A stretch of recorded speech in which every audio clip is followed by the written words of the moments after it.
தேவனுக்கே மகிமை உண்டாகட்டும். இந்த நாள்ல உங்க ஒவ்வொருத்தரையும் இயேசு கிறிஸ்துவின் நாமத்தினால வாழ்த்துறேன். இந்த ஜீவ பாதையை பார்க்கிறவங்க ஒவ்வொருத்தரையும் இயேசப்பா அதிகமாக ஆசீர்வதிப்பாரு. ஆண்டவர் உங்களுக்காக தந்த வேத வசனம் லூக்கா 18:7-8 உங்க மத்தியில நான் வாசிக்கிறேன்.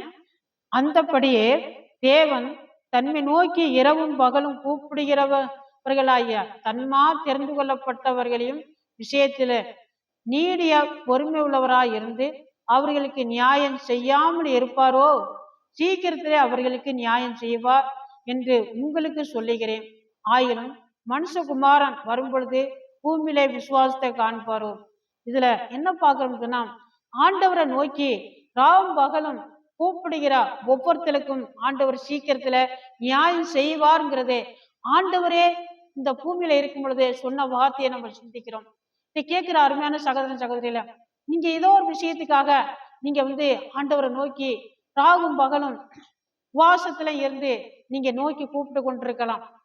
ஏதோ ஒரு பிரச்சனையை நினைச்சு நீங்க ஆண்டவரை நோக்கி கூப்பிட்டு கொண்டிருக்கலாம். உங்களை ஏமாத்தினவர்களை நினைச்சு நீங்க ஆண்டவரை கூப்பிடலாம். உங்களுக்கு கிடைக்க வேண்டிய பொருள், கிடைக்க வேண்டிய பணம், கிடைக்க வேண்டிய சொத்துகள், கிடைக்க வேண்டிய வேலை, சம்பளம், இதெல்லாம் யாரும் உங்களை பிரட்டி உருட்டி கொண்டிருக்கலாம், உங்களை ஏமாத்தி கொண்டிருக்கலாம்.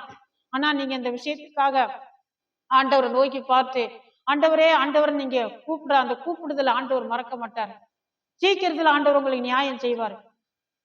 நீங்க எந்தெந்த விஷயத்துக்காக நீங்க ஆண்டவரை நோக்கி கூப்பிடுறீங்களோ, ஆண்டவர்கிட்ட முறையிட்டு கொண்டிருக்கிறீங்களோ, கண்ணீர் வடிச்சு கொண்டிருக்கிறீங்களோ, கர்த்தர் சீக்கிரத்துல யாரெல்லாம் உங்களை ஏமாத்தி கொண்டிருக்கிறாங்களோ, யார் உங்களை மிரட்டி கொண்டிருக்கிறாங்களோ, இதை செய்ய மாட்டேன் தரமாட்டேன்னு சொல்லி கொண்டிருக்கிறாங்களோ, சீக்கிரத்துல ஆண்டவர் உங்களுக்கு நியாயம் செய்வார். ஆண்டவர் உங்களோட இருக்கிறாரு. உங்க விண்ணப்பத்தை ஆண்டவர் கேட்டுக்கொண்டுதான் இருக்கிறாரு. நீங்க நினைக்கலாம், என் ஜெபத்தை கேட்கிறாரோ என்னவோ நினைக்கலாம். என்னோட ஜெபத்துக்கு பதில் இன்னும் வரலன்னு நீங்க நினைக்கலாம்.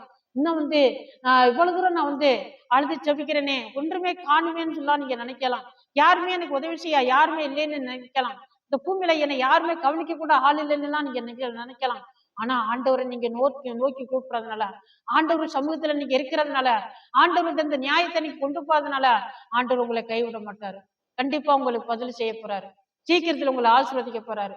சீக்கிரத்துல உங்க எதிராளி வெக்கப்பட்டு போகத்தக்கதா ஆண்டவர் கிரியைகளை நடப்பிக்க போறாரு. கர்த்தர் உங்களை ஆசீர்வதிப்பார். இந்த நாள் உங்களுக்கு ஆசீர்வாதமா இருக்க ஜெபிக்கிறேன்.